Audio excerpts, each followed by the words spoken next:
Hello, আসসালামু আলাইকুম সবাইকে। আশা করি তোমরা সবাই ভালো আছো।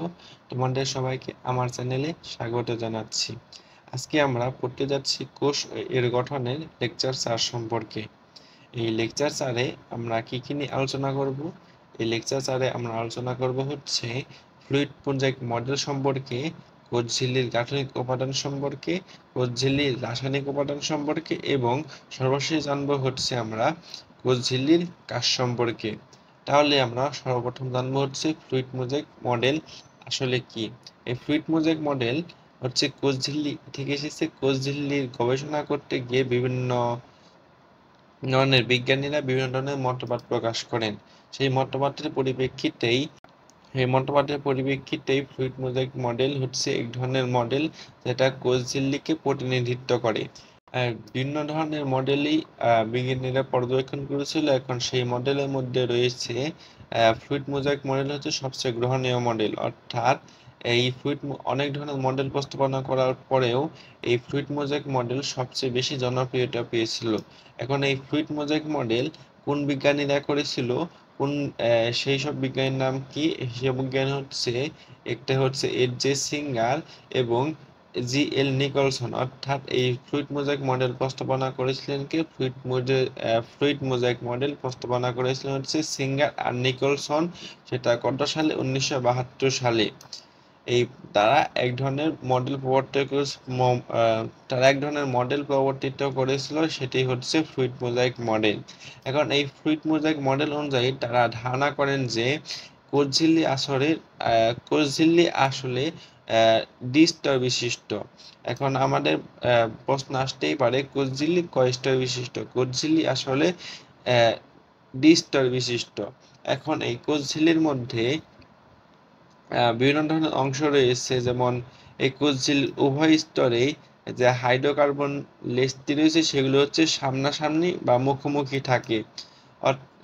সামনাসামনি বা মুখোমুখি থাকে যেগুলো, এবং পানিগ্রাহী মেরু অংশ বিপরীত মুখে থাকে। অর্থাৎ কোষঝিল্লির মধ্যে দুটি অংশ থাকে, একটা হচ্ছে সামনাসামনি থাকে মানে মুখোমুখি অবস্থা, একটা হচ্ছে পানিগ্রাহী মেরু অংশ বা বিপরীত অবস্থায় থাকে। আমি যদি তোমাদের দেখাতে চাই, এই জিনিসটা হচ্ছে উপরে থাকে আর এটি হচ্ছে পানিগ্রাহী, আর এইটুকুর মধ্যে এটুকু হচ্ছে ভিতরে থাকে, অর্থাৎ মুখোমুখি অবস্থায় থাকে। এগুলো হচ্ছে পানি বিকর্ষী, অর্থাৎ উপরেগুলো হচ্ছে পানিগ্রাহী আর ভিতরেগুলো হচ্ছে পানি বিকর্ষী। এগুলো সম্পর্কে আমরা একটু পরে বিস্তারিত জানবো। তাহলে পরে এগুলো হচ্ছে ঝিল্লির প্রোটিন অণুগুলো যে ফসফোলিপিড স্তরে এখানে সেখানে বিক্ষিপ্ত অবস্থায় থাকে। ঝিল্লির মধ্যে এগুলো এখানে সেখানে বিক্ষিপ্ত অবস্থায় থাকে, এবং কার্বোহাইড্রেট এবং অন্যান্য যে উপাদান রয়েছে ফসফোলিপিডের মাধ্যমে এগুলো এখানে সেখানে মিশে থাকতে পারে। আবার লিপিড অণুর মধ্যে যে প্রোটিনের এরূপ বিন্যাস থাকে, এগুলো সিঙ্গার এবং নিকলসন সমুদ্রতলে ভাসমান হিমশৈলের সাথে তুলনা করেছেন।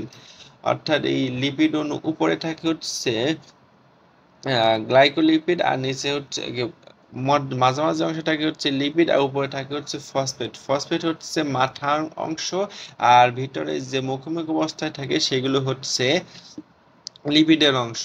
এই লিপিড অণু মানে প্রোটিনের মধ্যে বিভিন্নভাবে বিন্যস্ত করে। এই বিন্যস্তকে সিঙ্গার আর নিকলসন সমুদ্রতলে ভাসমান হিমশৈলের সঙ্গে তুলনা করেছিলেন।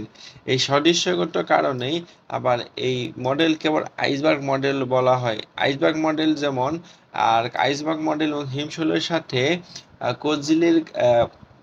কোষঝিল্লির যে ফ্লুইড মোজাইক মডেল এটি প্রায় মিলে যায়। তাই এটি কম্পেয়ার করার ফলে বিজ্ঞানীরা হিমশৈল এবং আইসবার্গ মডেলের সাথে তুলনা করেছেন, এবং এগুলোর মাধ্যমে এগুলো হিমশৈলের সাথে তুলনা করেছেন, এবং আইসবার্গ মডেলও বলা হয়ে থাকে। অর্থাৎ ফ্লুইড মোজাইক মডেলের অপর নাম কি? ফ্লুইড মোজাইক মডেলের নাম আইসবার্গ মডেল হতে পারে, হিমশৈল মডেলও হতে পারে।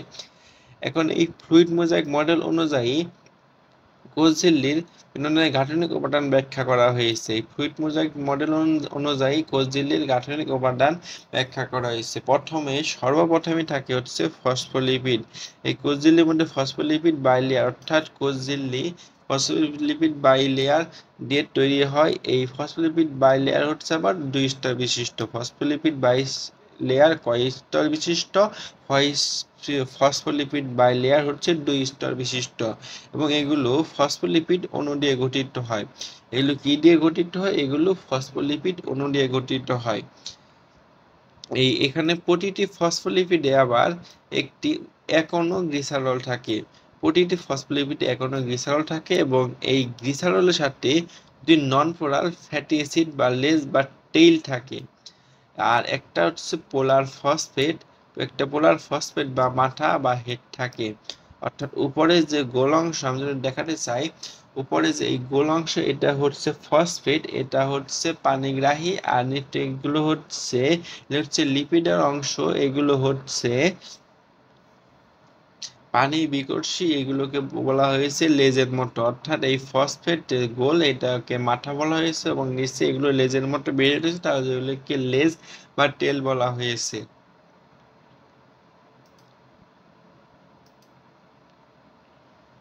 এখন এই ফসফেট হেড আর ফ্যাটি অ্যাসিড লেজের মাঝে কিছু কিছু গ্লিসারল থাকতে পারে। এই উপরে যে গোল্লা ফসফেট এবং নিচে যে লেজ আছে এগুলোর মাঝে মাঝে গ্লিসারল থাকতেই পারে। এখন এই কোষ ঝিল্লির মধ্যে কত পার্সেন্ট লিপিড আছে এবং কত পার্সেন্ট প্রোটিন রয়েছে? এই কোষ ঝিল্লি বা কোষ মেমব্রেনে 40% লিপিড এবং 60% প্রোটিন থাকে। কোষ ঝিল্লিতে কত পার্সেন্ট লিপিড থাকে? কোষ ঝিল্লিতে লিপিড থাকে হচ্ছে 40% এবং 60% হচ্ছে প্রোটিন থাকে। এখন এই ফসফোলিপিড বাইলেয়ারকে বলা হয় হচ্ছে অ্যাম্পিফ্যাটিক। ফসফোলিপিড বাইলেয়ারকে কেন অ্যাম্পিফ্যাটিক বলা হয়?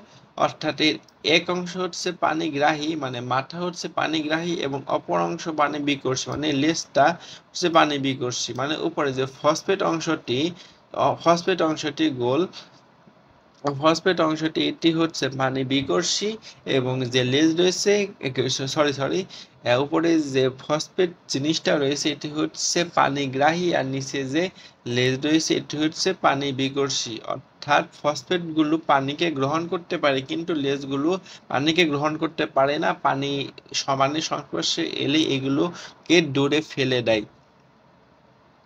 তাই এই ফসফোলিপিড বাইলেয়ারকে বলা হয়েছে অ্যাম্পিফ্যাটিক। এবং এই কোষ ঝিল্লির মধ্যে আরো একটি উপাদান রয়েছে, কোষ ঝিল্লির মধ্যে আরো একটি উপাদানের নাম হচ্ছে মেমব্রেন প্রোটিন। মেমব্রেন প্রোটিন জিনিসটা কি? এইখানে মানে কোষ ঝিল্লির মধ্যে বিভিন্ন ধরনের প্রোটিন দেখা যায়। এই যেমন এই কোষ ঝিল্লিতে প্রায় 3 ধরনের প্রোটিন শনাক্ত করা হয়েছে। কি কি? একটা হচ্ছে ইন্টিগ্রাল প্রোটিন। কোষ ঝিল্লিতে কয় ধরনের প্রোটিন শনাক্ত করা হয়েছে? কোষ ঝিল্লিতে মোট 3 ধরনের প্রোটিন শনাক্ত করা হয়েছে। প্রথমটি হচ্ছে ইন্টিগ্রাল প্রোটিন। এই ইন্টিগ্রাল প্রোটিন কি? ইন্টিগ্রাল প্রোটিন হচ্ছে এই কোষ ঝিল্লির উভয় সারফেসেই ব্যাপ্ত থাকে, মানে এক কোষ ঝিল্লির এক প্রান্ত থেকে অপর প্রান্ত পর্যন্ত ব্যাপ্ত থাকে। এবং দ্বিতীয় প্রোটিনটির নাম কি? দ্বিতীয় প্রোটিন বা পেরিফেরাল বা বাহ্যিক প্রোটিন। অর্থাৎ এগুলোর নামের মধ্যেই দেওয়া আছে বাহ্যিক প্রোটিন, অর্থাৎ এগুলো বাইরে থাকবে। পেরিফেরাল বা বাহ্যিক প্রোটিন অর্থাৎ এগুলো হচ্ছে ঝিল্লি সারফেসে একদম হালকাভাবে অবস্থান করবে।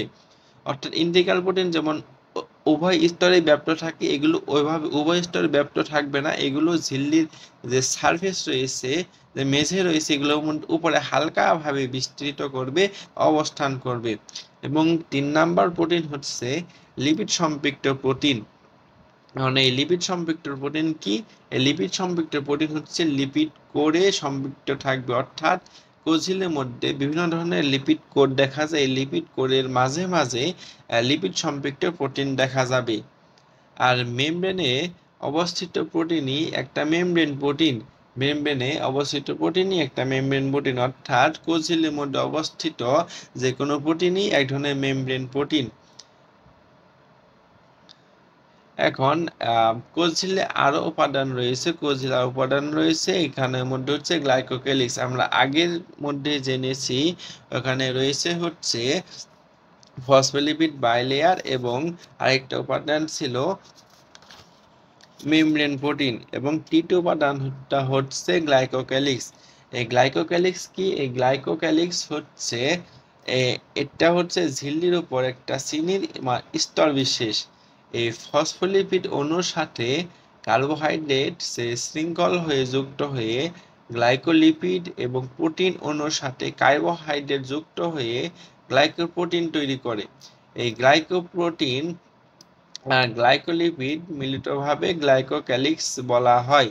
অর্থাৎ আমরা এখানে একটা সুস্পষ্টভাবে একটি ধারণা পেতেই পারি যে গ্লাইকোক্যালিক্স কিসের সমন্বয়ে তৈরি হয়। গ্লাইকোক্যালিক্স তৈরি হয় হচ্ছে গ্লাইকোপ্রোটিন এবং গ্লাইকোলিপিড মিলে গ্লাইকোক্যালিক্স তৈরি হয়। অর্থাৎ গ্লাইকোক্যালিক্সের মধ্যে কি কি থাকে, একটি হচ্ছে গ্লাইকোপ্রোটিন আর একটা হচ্ছে গ্লাইকোলিপিড। আর কার্বোহাইড্রেটে শৃঙ্খলভাবে সবসময় একটা ঝিল্লির বহিঃস্তরে অবস্থান করে। কার্বোহাইড্রেট শৃঙ্খলগুলো সবসময় একটা ঝিল্লির বহিঃস্তরে অবস্থান করে। এখন আমরা সর্বশেষ উপাদানটি সম্পর্কে জানবো, সেই উপাদানটি হচ্ছে কোলেস্টেরল। অর্থাৎ ঝিল্লির সর্বশেষ উপাদানটা হচ্ছে কোলেস্টেরল। এই কোলেস্টেরল জিনিসটা কি? এটা হচ্ছে এক ধরনের লিপিড জাতীয় পদার্থ, তবে এগুলো ফ্যাট বা তেল নয়, এটি হচ্ছে স্টেরয়েড। এখন তোমাদের মনে প্রশ্ন আসতেই পারে যে এগুলো লিপিড জাতীয় পদার্থ, ফ্যাট বা তেল নয়, এটুকু না হয় বুঝলাম, কিন্তু এটি স্টেরয়েড। স্টেরয়েড জিনিসটা কি? স্টেরয়েড জিনিসটা আমি তোমাদের সামনে স্লাইডেই বুঝিয়ে দিব। এখন এখানে কোলেস্টেরল এক মাথায় রয়েছে হচ্ছে অবস্থিত হচ্ছে OH গ্রুপ, এটা হচ্ছে পানিগ্রাহী। অর্থাৎ যে ফসফেট মাথাটা রয়েছে সেইটি হচ্ছে OH গ্রুপ, এটি হচ্ছে পানিগ্রাহী এবং অন্য অংশটি পানি বিকর্ষী। অর্থাৎ যে লেজটি রয়েছে সেটিগুলো হচ্ছে পানি বিকর্ষী, সেটি এখানে বোঝানো হয়েছে। ফসফোলিপিড অণুর ফাঁকে ফাঁকে এই কোলেস্টেরলগুলো অবস্থান করে। কোলেস্টেরল তাহলে কোথায় অবস্থান করে? কোলেস্টেরল তাহলে ফসফোলিপিড অণুর ফাঁকে ফাঁকে অবস্থান করে। এখন কোন কোষের মধ্যে এই কোলেস্টেরল বেশি দেখা যায়? প্রাণী কোষের ঝিল্লিতে কোলেস্টেরলের পরিমাণ সবচেয়ে বেশি থাকে।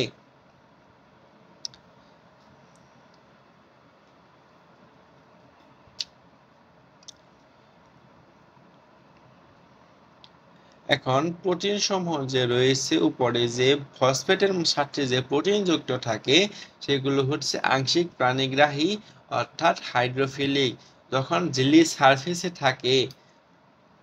আর আংশিক পানি বিরোধী এগুলো হচ্ছে হাইড্রোফোবিক, যখন লিপিডের সাথে মিশ্রিত অবস্থায় মাঝের দিকে থাকে। অর্থাৎ প্রোটিন সমূহ কখন প্রাণীগ্রাহী হবে? এগুলো হচ্ছে হাইড্রোফিলিক, যখন ঝিল্লির সারফেস থাকবে তখন আংশিক পানিগ্রাহী হবে। আবার আংশিক প্রতিরোধী হতে পারে। কখন পানির প্রতিরোধী হবে?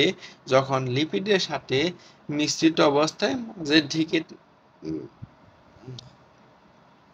এই প্রোটিন সমূহ কখন পানিগ্রাহী হবে? এই প্রোটিন সমূহ প্রাণীগ্রাহী হবে হচ্ছে যখন এগুলো ঝিল্লির সারফেসে অবস্থান করবে। আর কখন পানিরোধী হবে? পানিরোধী হবে হচ্ছে মানে পানি বিকর্ষী হবে। পানি বিকর্ষী হবে হচ্ছে যখন লিপিডের সাথে মিশ্রিত অবস্থায় থাকবে। অর্থাৎ এখানে আমাদের এই জিনিসটা জেনে রাখতে হবে, প্রোটিন সমূহ কখন পানিগ্রাহী হয় এবং কখন পানিরোধী বা পানি বিকর্ষী হয়। আর পানিগ্রাহীর ইংরেজি টার্ম হচ্ছে হাইড্রোফিলিক এবং পানিরোধী বা পানি বিকর্ষী ইংরেজি টার্ম হচ্ছে হাইড্রোফোবিক। এবং এই এই যে ফ্লুইড মোজাইক মডেল, এই মডেল অনুযায়ী কোষ ঝিল্লির যে কার্বোহাইড্রেট রয়েছে এবং কার্বোহাইড্রেট এবং প্রোটিন হতে উৎপন্ন অন্যান্য দ্রব্যাদির উপস্থিতি সমর্থন করে। অর্থাৎ এই কোষ ঝিল্লির মধ্যে কার্বোহাইড্রেট এবং প্রোটিন হতে অনেক দ্রব্যাদি উৎপন্ন হতেই পারে, সেগুলোকে এই মডেলটি সমর্থন করে। সাম্প্রতিক গবেষণায় যে দেখা গিয়েছে কোষ ঝিল্লি অনেকটা হচ্ছে তরল পদার্থের ন্যায়। অর্থাৎ অনেক গবেষণা করার পরে জানা গেছে যে কোষ ঝিল্লি এক ধরনের তরল পদার্থ। তারপর লিপিড অণু তরল পদার্থের ন্যায় ঝিল্লির একই স্তরে স্থান পরিবর্তন করে। অর্থাৎ উপরে যে ভিতরে যে লিপিড অণু রয়েছে এগুলো তরল পদার্থের ন্যায় ঝিল্লির একই স্তরে থেকে এগুলি স্থান পরিবর্তন করতে পারে এবং পাশে ব্যাপ্ত হতে পারে এবং অক্ষ বরাবর ঘুরতেও পারে। তাই এগুলোকে ফ্লিপ ফ্লপ মুভমেন্ট বলা হয়। কারণ ফ্লিপ ফ্লপ মুভমেন্ট জিনিসটা কি? মানে একটি বস্তুর স্থান পরিবর্তন করবে, পাশে ব্যাপ্ত হবে এবং অক্ষ বরাবর ঘুরবে, মানে বিভিন্ন ধরনের আকৃতি প্রদান করবে। তেমনি এই লিপিড অণুগুলো একই ঝিল্লির একই স্থলে থেকে স্থান পরিবর্তন করে পাশে ব্যাপ্ত হয় এবং অক্ষ বরাবর ঘুরতে থাকে। সেজন্য একে ফ্লিপ ফ্লপ মুভমেন্টও বলা হয়। এই তথ্যগুলো ফ্লুইড মোজাইক মডেলকে বিশেষভাবে সমর্থন করে। অর্থাৎ ফ্লুইড মোজাইক মডেলের আমরা 3 ধরনের নাম পেয়েছি।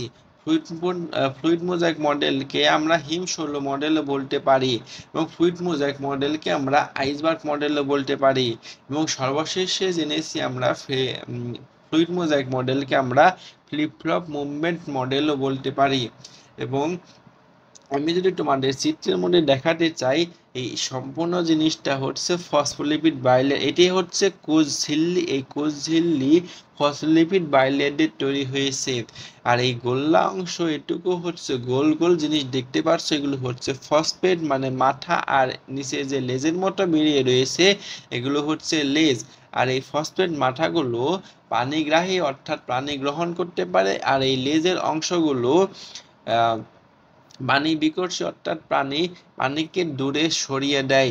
এবং এই দুই পাশের লেজ আর কোষ ঝিল্লির 2 স্তর বিশিষ্ট তা প্রমাণ এখানেই পাওয়া যায় যে এটা হচ্ছে একটা স্তর, এটা হচ্ছে আরেকটা স্তর, অর্থাৎ কোষ ঝিল্লি 2 স্তর বিশিষ্ট এবং এদের লেজ পরস্পর মুখোমুখি অবস্থায় থাকে। আর কোলেস্টেরল জিনিসটা কি? কোলেস্টেরল হচ্ছে এগুলো এই যে গোল্লা গোল্লা জিনিসের মাঝখানে প্রবেশ করে ফেলতে পারে, মানে এগুলোর মাঝখানে কোলেস্টেরল থাকতে পারে। আর ইন্টিগ্রাল প্রোটিন কি? ইন্টিগ্রাল প্রোটিন হচ্ছে এই যে উভয় সারফেসের ব্যাপ্ত থাকে, মানে প্রথম সারফেসে ব্যাপ্ত থাকবে এবং দ্বিতীয় সারফেসে ব্যাপ্ত থাকবে, এগুলো হচ্ছে ইন্টিগ্রাল প্রোটিন। আর পেরিফেরাল প্রোটিন কি? এগুলো সারফেসে হালকাভাবে অবস্থান করবে, অর্থাৎ তোমরা দেখতেই পাচ্ছ যে এগুলো সারফেসের উপরে হালকাভাবে অবস্থান করে রয়েছে। এবং লিপিড সম্পৃক্ত প্রোটিন কই থাকে? লিপিড সম্পৃক্ত প্রোটিন এখানে লিপিডের কোর রয়েছে, এখানে লিপিডের কোর, এই লিপিডের কোরের মাঝে হচ্ছে লিপিড সম্পৃক্ত প্রোটিন দেখতে পাওয়া যায়। এখন এই জিনিসটাকে আমি তোমাদের আরো সুন্দরভাবে দেখানোর জন্য এই চিত্রটিকে সামনে এনেছি। এখন এটি হচ্ছে পেরিফেরাল মেমব্রেন অর্থাৎ পেরিফেরাল প্রোটিন। এটা হচ্ছে ইন্টিগ্রাল মেমব্রেন প্রোটিন, অর্থাৎ উভয় সারফেসে ব্যাপ্ত থাকবে। আর এগুলো হচ্ছে কোলেস্টেরল, এগুলো এই লিপিডের মাঝখানে অবস্থান করে। আর কোষ ঝিল্লির উপাদান ফসফোলিপিড বাইলেয়ার, এটি দেখানো হয়েছে। আর এগুলোর মধ্যে মাঝে মাঝে গ্লাইকোলিপিড এবং গ্লাইকোপ্রোটিন দেখা যায়। এই গ্লাইকোপ্রোটিন কিসের সমন্বয়ে তৈরি হয় এবং গ্লাইকোলিপিড কিসের সমন্বয়ে তৈরি হয় এগুলো তোমাদের এই সামনের স্লাইডেই বিস্তারিতভাবে বলে দিব। এখন এই ফ্লুইড মোজাইক মডেল জিনিসটা আমি সম্পূর্ণ জিনিসটাকে একটি শর্টকাট করে একটি স্লাইডের মাধ্যমে সুন্দরভাবে সাজিয়ে দিয়েছি। কারণ সেই জিনিসটি আমরা চলো পড়ব। কারণ ফ্লুইড মোজাইক মডেল সম্পর্কে আমরা সংক্ষিপ্ত আলোচনা করব। আমরা যা যা আলোচনা করেছি সেখান থেকেই যে যে জিনিসগুলো ইম্পর্টেন্ট শুধু সেই জিনিসগুলো আমরা মনে রাখবো। কারণ ফ্লুইড মোজাইক মডেল এটি হচ্ছে সবচেয়ে গ্রহণীয় মডেল। ফ্লুইড মোজাইক মডেল কি? ফ্লুইড মোজাইক মডেল হচ্ছে সবচেয়ে গ্রহণীয় মডেল। এখন এই ফ্লুইড মোজাইক মডেল কে প্রবর্তন করেছিল? বিজ্ঞানী সিঙ্গার এবং নিকলসন। কত সালে? 1972 সালে। বিজ্ঞানী সিঙ্গার এবং নিকলসন 1972 সালে ফ্লুইড মোজাইক মডেল প্রবর্তন করেছিল। এবং লিপিড অণুর মধ্যে যে প্রোটিনের বিভিন্ন ধরনের বিন্যাস দেখা যায় সেটিকে বিজ্ঞানীরা হিমশৈল বা আইসবার্গের সাথে তুলনা করেছেন। এবং এই ফ্লুইড মোজাইক মডেল অনুযায়ী কোষ ঝিল্লির বিভিন্ন ধরনের গাঠনিক উপাদান ব্যাখ্যা করতে পারি। যেমন কোষ ঝিল্লির প্রথম উপাদান হচ্ছে ফসফোলিপিড বাইলেয়ার। ফসফোলিপিড বাইলেয়ারের যে ফ্যাটি অ্যাসিড বা লিপিড অংশ রয়েছে সেটি হচ্ছে লেজ বা টেইল। টেইল মানেই তো লেজ মানেই হচ্ছে টেইল। যে লিপিড অংশটুকু রয়েছে সেটি হচ্ছে লেজ বা টেইল। আর ফসফেট যে রয়েছে গোল গোল সেটি হচ্ছে মাথা বা হেড। এবং এই কোষ ঝিল্লিতে কত পার্সেন্ট লিপিড এবং কত পার্সেন্ট প্রোটিন রয়েছে? কোষ ঝিল্লিতে রয়েছে 40% লিপিড এবং 60% প্রোটিন। এবং সর্বশেষে ফসফোলিপিড বাইলেয়ারকে অ্যাম্ফিফ্যাটিক বলা হয়। কেন অ্যাম্ফিফ্যাটিক বলা হয়? কারণ এর একটা অংশ পানিগ্রাহী, মানে মাথা অংশটা হচ্ছে পানিগ্রাহী, যেমন ফসফেট এগুলো হচ্ছে পানিগ্রাহী, এবং অপর অংশ হচ্ছে পানি বিকর্ষী, অর্থাৎ পানিকে দূরে ঠেলে দেয়। যেমন এই লিপিড অংশগুলো এগুলো খুব হচ্ছে পানি বিকর্ষী। এবং এই ফসফোলিপিড কোষ ঝিল্লির দ্বিতীয় নম্বর উপাদানটা হচ্ছে মেমব্রেন প্রোটিন। এই মেমব্রেন প্রোটিন কি? মেমব্রেন প্রোটিন হচ্ছে 3 ধরনের, মানে এই কোষ ঝিল্লিতে 3 ধরনের প্রোটিন দেখতে পাওয়া যায়। প্রথমটি হচ্ছে ইন্টিগ্রাল প্রোটিন বা চ্যানেল প্রোটিন। এগুলো উভয় তলেই ব্যাপ্ত থাকে, আমরা চিত্রের মাধ্যমে এগুলো দেখেছি। এবং পেরিফেরাল বা বাহ্যিক প্রোটিন কি? পেরিফেরাল বা বাহ্যিক প্রোটিন হচ্ছে এগুলো হচ্ছে ঝিল্লির সারফেসে হালকাভাবে অবস্থান করবে। আর লিপিড সম্পৃক্ত প্রোটিন কি? লিপিড সম্পৃক্ত প্রোটিন হচ্ছে এগুলো হচ্ছে লিপিড করে সম্পৃক্ত থাকবে। এবং সর্বশেষ নয়, 3 নাম্বার উপাদানটি হচ্ছে গ্লাইকোক্যালিক্স। গ্লাইকোক্যালিক্স কিভাবে তৈরি হয় সেই ধাপটি আমি তোমাদের দেখাবো। প্রথমে ফসফোলিপিড এবং কার্বোহাইড্রেট মিলিত হয়ে হয় গ্লাইকোলিপিড। এখানে লিপিড থেকে এসে লিপিড, আর তোমরা মনে রাখবে যেখানে কার্বোহাইড্রেট থাকবে সেখানে গ্লাইকো কথাটি থাকবে, অর্থাৎ গ্লাইকো কথা দিয়ে কার্বোহাইড্রেট বোঝানো হয়, কার্বোহাইড্রেট বা শর্করা বোঝানো হয়, অর্থাৎ ফসফোলিপিড এবং কার্বোহাইড্রেট মিলে হয় গ্লাইকোলিপিড। এই গ্লাইকোলিপিড তৈরি হয়, কিন্তু আবার এই প্রোটিন আর কার্বোহাইড্রেট মিলে হয় গ্লাইকোপ্রোটিন, অর্থাৎ ফসফোলিপিডের সাথে কার্বোহাইড্রেট মিলিত হলে সেটা হয় গ্লাইকোলিপিড, আর প্রোটিনের সাথে কার্বোহাইড্রেট যুক্ত হলে সেটা হয় গ্লাইকোপ্রোটিন। তা এই গ্লাইকোপ্রোটিন এবং লিপিড মিলিতভাবে গ্লাইকোক্যালিক্স তৈরি করে। অর্থাৎ গ্লাইকোক্যালিক্স কিভাবে তৈরি হয়? গ্লাইকোক্যালিক্স তৈরি হয় হচ্ছে গ্লাইকোপ্রোটিন এবং গ্লাইকোলিপিড দ্বারা। আর গ্লাইকোলিপিড কিভাবে তৈরি হয়? ফসফোলিপিড এবং কার্বোহাইড্রেট দ্বারা। আর প্রোটিন কিভাবে গ্লাইকোপ্রোটিন কিভাবে তৈরি হয়? প্রোটিন প্লাস কার্বোহাইড্রেট দিয়ে গ্লাইকোপ্রোটিন তৈরি করা হয়। আর এই গ্লাইকোপ্রোটিন আর গ্লাইকোলিপিডকে একত্রে গ্লাইকোক্যালিক্স বলা হয়।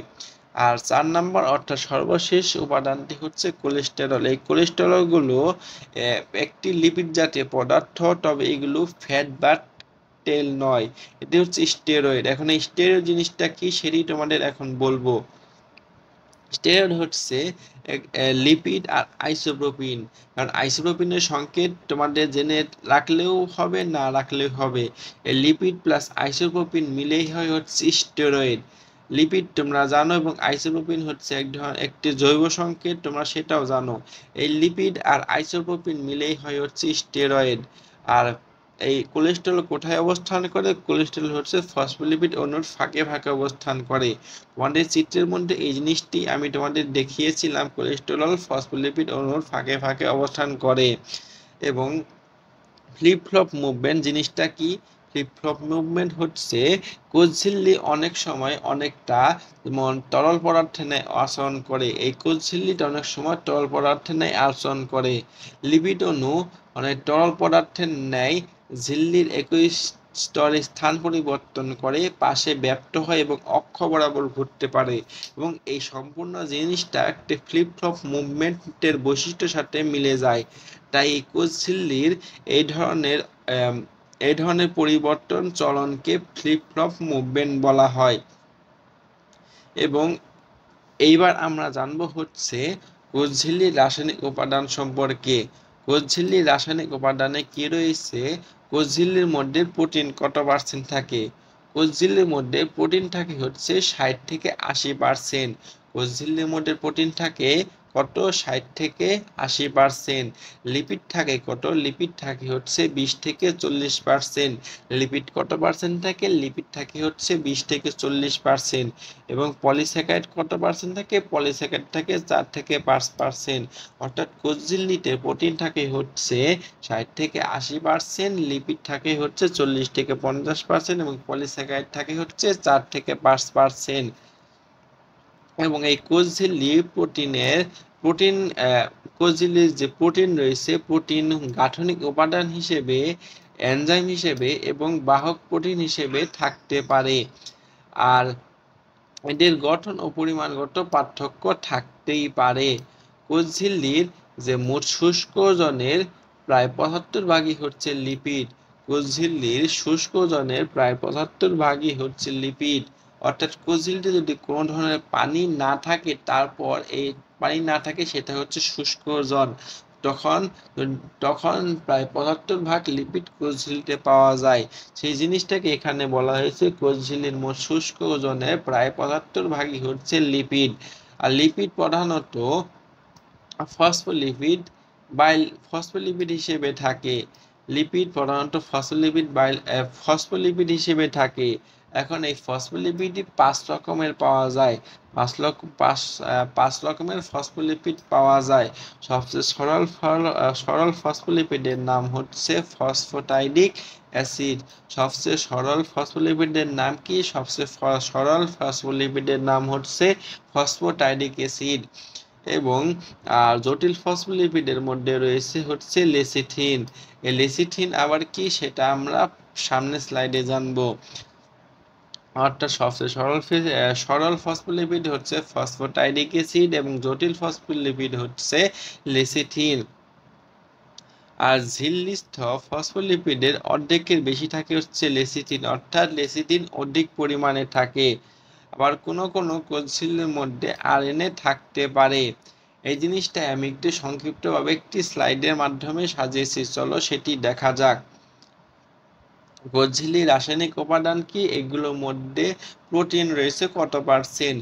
মধ্যে প্রোটিন রয়েছে 60 থেকে 80% এবং লিপিড রয়েছে 20 থেকে 40% এবং পলিস্যাকারাইড রয়েছে 4 থেকে 5% এবং কোষ ঝিল্লির মোট শুষ্ক ওজনের প্রায় 75 ভাগই হচ্ছে প্রোটিন এবং লিপিড প্রধানত ফসফোলিপিড হিসেবে থাকে। এই ফসফোলিপিড আবার 5 রকমের হয়ে থাকে। এগুলোর মধ্যে সরল ফসফোলিপিডের নাম কি? সরল ফসফোলিপিডের নাম হচ্ছে ফসফোটাইডিক অ্যাসিড। সরল ফসফোলিপিডের নাম হচ্ছে ফসফোটাইডিক অ্যাসিড এবং জটিল ফসফোলিপিডের নাম হচ্ছে লেসিথিন। জটিল ফসফোলিপিডের নাম কি? লেসিথিন। এগুলো কোষ ঝিল্লির মধ্যে সবচেয়ে বেশি থাকে। তাহলে সবচেয়ে বেশি থাকে কোন ধরনের ফসফোলিপিড? সবচেয়ে বেশি থাকে হচ্ছে লেসিথিন নামক ফসফোলিপিড। এবং এই লেসিথিন কিভাবে তৈরি হয়? লেসিথিন তৈরি হয় হচ্ছে ফ্যাটি অ্যাসিড, গ্লিসারল এবং ফসফেট প্লাস কোলিন মিলে। লেসিথিন কিভাবে তৈরি হয়? ফ্যাটি অ্যাসিড, গ্লিসারল, ফসফেট এবং কোলিন মিলে লেসিথিন তৈরি হয়। এখন আমাদের এগুলোর বাইরে কিছু জানতে হবে। মানে লিপিড কিসের মাধ্যমে তৈরি হয়? লিপিড হচ্ছে তেল, চর্বি এবং মোম, এই 3টি উপাদানের সমন্বয়ে লিপিড তৈরি হয়। এই লিপিডকে তখন বলা হয় সরল লিপিড। তাহলে অবশ্যই যৌগিক লিপিড থাকবে। যেহেতু সরল লিপিড রয়েছে, তাহলে অবশ্যই যৌগিক লিপিড থাকবে।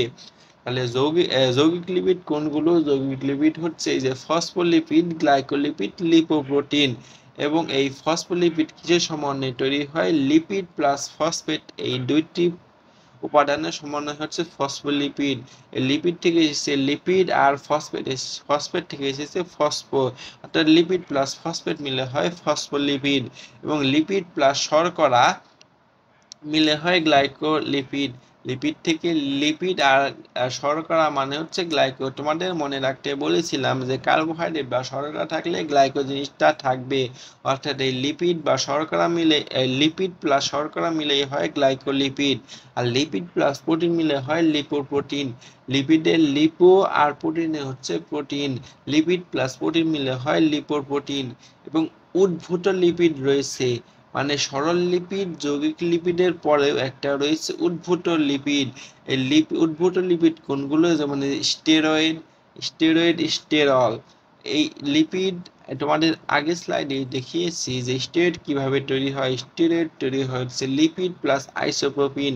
লিপিড প্লাস আইসোপ্রোপিন এই দুইটি উপাদানের সমন্বয়ে হয় steroid. Steroid plus OH equal to হয় স্টেরল। স্টেরল কিভাবে তৈরি হয়? প্রথমে তৈরি হয়েছে স্টেরয়েড, যেমন লিপিড প্লাস আইসোপ্রোপিন এই দুইটি উপাদান মিলে হয় হচ্ছে স্টেরয়েড, পরে স্টেরয়েডের সাথে OH মূলক যুক্ত হয়ে হয় স্টেরল। এখন আমরা জানবো হচ্ছে কোষ ঝিল্লির বিভিন্ন ধরনের কাজ সম্পর্কে। অর্থাৎ আমরা কোষ ঝিল্লি সম্পর্কে যে এত কিছু জানলাম, কোষ ঝিল্লির যে মডেল জানলাম, ফ্লুইড মোজাইক মডেল, তাহলে অবশ্যই কোষ ঝিল্লির ব্যাপক কাজ রয়েছে। সেই কাজ সম্পর্কে আমরা এখন জানবো। কারণ কোষ ঝিল্লির কি কি কাজ রয়েছে? কোষ ঝিল্লি হচ্ছে অভ্যন্তরীণ বস্তুকে রক্ষা করে, অর্থাৎ ভিতরের বস্তুকে রক্ষা করে। কারণ ভিতরে লিপিডগুলো রয়েছে এবং বাইরে একটি গার্ডের মতো ফসফেটগুলো রয়েছে, সেগুলো এগুলোকে রক্ষা করে, অর্থাৎ ভিতরে বস্তুকে রক্ষা করে এবং ব্যাপন অভিস্রবণ নিয়ন্ত্রণ করে। কোষ ঝিল্লি ব্যাপন অভিস্রবণ এগুলো নিয়ন্ত্রণ করে। আর কোষ ঝিল্লি ভেতর থেকে বাইরে এবং বাইরে থেকে ভেতরে বস্তু স্থানান্তর করতে পারে, অর্থাৎ ফসফোলিপিডের মাঝে মাঝে যে ফাঁকা জায়গা রয়েছে সেগুলোর মাধ্যমে কোষ ঝিল্লি ভেতর থেকে বাইরে এবং বাইরে থেকে ভেতরে বস্তু স্থানান্তর করতে পারে। বিভিন্ন ধরনের বৃহদাণু সংশ্লেষণ করতে পারে, অর্থাৎ অনেক ধরনের বড় বড় অণু এগুলো কোষ ঝিল্লির ভিতরে সংশ্লেষ বা ভেঙে গড়ে পরিপাক হতে পারে। আর কোষ ঝিল্লি তথ্যের ভিত্তি হিসেবে কাজ করতে পারে। কোষ ঝিল্লি কিভাবে কাজ করতে পারে? কোষ ঝিল্লি হচ্ছে তথ্যের ভিত্তি হিসেবে কাজ করতে পারে এবং কোষ ঝিল্লি পারস্পরিক বন্ধন বৃদ্ধি ও চলন ইত্যাদি কাজে সাহায্য করে। পারস্পরিক বন্ধন বৃদ্ধি এবং চলন ইত্যাদি কাজে সাহায্য করে থাকে। কোষ ঝিল্লি তরল বস্তু গ্রহণ করে। কোষ ঝিল্লি কিন্তু কঠিন বস্তু গ্রহণ করতে পারে। এই তরল বস্তু গ্রহণ করার প্রক্রিয়া রয়েছে এবং কঠিন বস্তু ও গ্রহণের প্রক্রিয়া রয়েছে। এদের গ্রহণের প্রক্রিয়া অনুসারে এদের আবার দুই ধরনের নামও দেওয়া হয়েছে, সেটি আমরা একটু পরেই জানবো। তাহলে আরেকটা কাজ হচ্ছে এনজাইম ও অ্যান্টিজেন ক্ষরণ করে, অর্থাৎ কোষ ঝিল্লি এনজাইম ও অ্যান্টিজেন ক্ষরণ করে। আর সর্বশেষ কাজ হচ্ছে কোষ ঝিল্লি হচ্ছে নিউরোট্রান্সমিটার ও হরমোন ইত্যাদির তথ্য সংগ্রহ করে। নিউরোট্রান্সমিটার এবং হরমোন ইত্যাদির তথ্য সংগ্রহ করে। এবং তোমাদের যে বলেছিলাম কঠিন খাদ্যবস্তু গ্রহণ প্রক্রিয়ার একটি নাম রয়েছে এবং তরল পদার্থ গ্রহণ প্রক্রিয়ার একটি নাম রয়েছে। হচ্ছে কঠিন খাদ্যবস্তু গ্রহণ প্রক্রিয়াকে বলা হয় ফ্যাগোসাইটোসিস এবং তরল পদার্থ গ্রহণ প্রক্রিয়াকে পিনোসাইটোসিস বলে। অর্থাৎ কোষ ঝিল্লি দুইভাবে খাদ্য গ্রহণ করতে পারে, এটা হচ্ছে তরল পদার্থ আকারে, একটা হচ্ছে কঠিন পদার্থ আকারে। কঠিন পদার্থ খাদ্য গ্রহণ করলে সেটাকে বলা হবে ফ্যাগোসাইটোসিস এবং তরল পদার্থ গ্রহণ করলে সেটাকে বলা হবে পিনোসাইটোসিস। এখন আমরা জানবো হচ্ছে কোষ প্রাচীর আর কোষ ঝিল্লি সম্পর্কে। কোষ ঝিল্লির পার্থক্য সম্পর্কে। কোষ প্রাচীর আমরা লেকচার 2 অথবা 3 জেনেছি, সেই কোষ প্রাচীর এবং আজকের লেকচারে যে কোষ ঝিল্লি বা প্লাজমা মেমব্রেন, এই দুটির মধ্যে পার্থক্য মূলত কি রয়েছে। কোষ ঝিল্লি হচ্ছে, কোষ প্রাচীর হচ্ছে নির্জীব বস্তু তথা জড় বস্তু, অর্থাৎ কোষ প্রাচীর মৃত, কিন্তু কোষ ঝিল্লি হচ্ছে সজীব বা জীবিত। এবং কোষ প্রাচীর কেবল উদ্ভিদ কোষের বৈশিষ্ট্য, কিন্তু কোষ ঝিল্লি উদ্ভিদ ও প্রাণী উভয় প্রকার কোষেই থাকে। আর কোষ প্রাচীরের প্রধানত সেলুলোজ নির্মিত। কোষ প্রাচীর প্রধানত কি নির্মিত? সেলুলোজ নির্মিত। কিন্তু কোষ ঝিল্লি প্রধানত প্রোটিন আর লিপিডের সমন্বয়ে তৈরি হয়। কোষ ঝিল্লি প্রোটিন ও লিপিডের সমন্বয়ে তৈরি হয়। এবং কোষ প্রাচীরের প্রধান কাজ হচ্ছে কোষের আকার আকৃতি নিয়ন্ত্রণ করা আর কোষকে দৃঢ়তা প্রদান করা। কিন্তু কোষ ঝিল্লির কাজ হচ্ছে কোষের ভেতরে বাইরে প্রয়োজনীয় বস্তু চলাচল নিয়ন্ত্রণ করে এবং কোষস্থ প্লাজমীয় অংশ সংরক্ষণ করে, অর্থাৎ কোষের ভিতরে যে প্রোটোপ্লাজমিক অংশ রয়েছে সেটি সংরক্ষণ করে হচ্ছে কোষ ঝিল্লি। অর্থাৎ এই কোষ প্রাচীর এবং কোষ ঝিল্লির পার্থক্য আমাদের পরীক্ষায় আসতেই পারে। ঘটে আসলে আমরা 3টি পার্থক্য দেব এবং যদি ঘটে বাই চান্স এসেও পড়ে তাহলে আমরা 5 থেকে 6টি পার্থক্য দেওয়ার চেষ্টা করব। তাহলে আজকের মতো এই পর্যন্তই ক্লাসটি থাকবে। সবাইকে থ্যাংক ইউ এবং সবাইকে ধন্যবাদ জানাচ্ছি আমার ক্লাসটা করার জন্য। তোমাদের সবাইকে ধন্যবাদ এই পর্যন্ত ক্লাসটি মনোযোগ দিয়ে করার জন্য। তোমরা যারা ক্লাসটি মনোযোগ করেছো, তোমাদের যদি ক্লাসটি ভালো লাগে তাহলে অবশ্যই চ্যানেলটি সাবস্ক্রাইব করবে, লাইক করবে এবং তোমাদের প্রয়োজন অনুযায়ী কমেন্ট করবে। ততক্ষণ পর্যন্ত তোমরা ভালো থেকো। আজকের মতো বিদায় জানাচ্ছি। আসসালামু আলাইকুম।